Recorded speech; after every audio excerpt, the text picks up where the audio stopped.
আসসালামু আলাইকুম। আজকে আমি দেখাবো খুব সহজে দারুণ মজাদার রূপচাঁদা মাছ ফ্রাই। এখানে আমি 5টি রূপচাঁদা মাছ নিয়ে নিয়েছি। এখন এগুলোকে এভাবে করে কেটে নিব।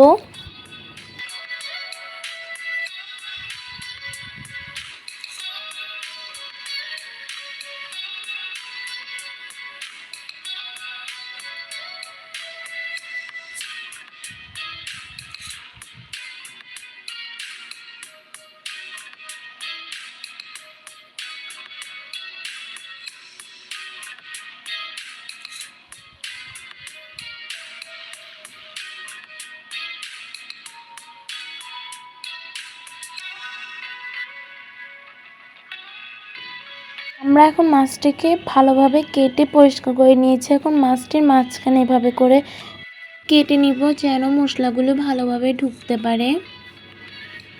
এভাবে করে দোনো সাইডে কেটে নিব। এখন রূপচাঁদা মাছগুলোকে ম্যারিনেট করার জন্য 1 চামচ লবণ দিয়ে দিচ্ছি, 1 চামচ হলুদ গুঁড়া, 1 চামচ মরিচ গুঁড়া, 1 চামচ জিরার গুঁড়া। ভালোভাবে মশলাগুলোকে মাছের সঙ্গে মাখিয়ে নিব।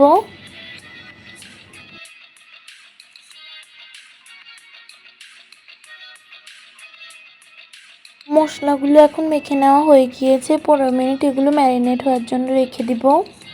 15 মিনিট পরে এখন আমরা মাছগুলোকে ভেজে নিব। ভেজে নেওয়ার জন্য এখানে একটি প্যান নিয়েছি। প্যানে পরিমাণ মতো তেল নিয়ে নিচ্ছি। তেল গরম হয়েছে, এখন আমি মাছগুলোকে ভেজে নিব।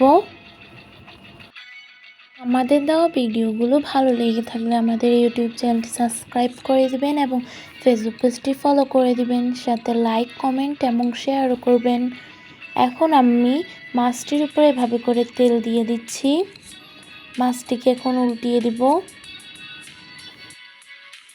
এখন মাছগুলো ভেজে নেওয়া হয়ে গিয়েছে, মাছগুলো উঠিয়ে নিব। এভাবে করে বাকি মাছগুলো ভেজে নিব।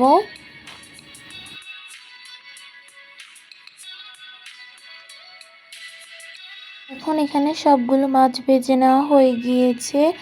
একই তেলে এখন পেঁয়াজ ভেজে নিব। তাই এখানে 1 কাপ পরিমাণে পেঁয়াজ নিয়ে নিয়েছি। কিছু পালি করে রাখা মরিচ, 1/2 চামচ লবণ, অল্প পরিমাণে হলুদ গুঁড়ো দিয়ে দিব, জিরার গুঁড়ো। ভালোভাবে পেঁয়াজগুলোকে এখন ভেজে নিব। হালকা করে পেঁয়াজগুলো ভেজে নেওয়া হয়ে গিয়েছে। এখন এই মাছগুলোর মধ্যে আমরা পেঁয়াজগুলো দিয়ে দিব। দেখুন কতটা সুন্দর লাগছে। আজকে আমাদের ভিডিওটি এ পর্যন্তই। রূপচাঁদা মাছের ফ্রাই।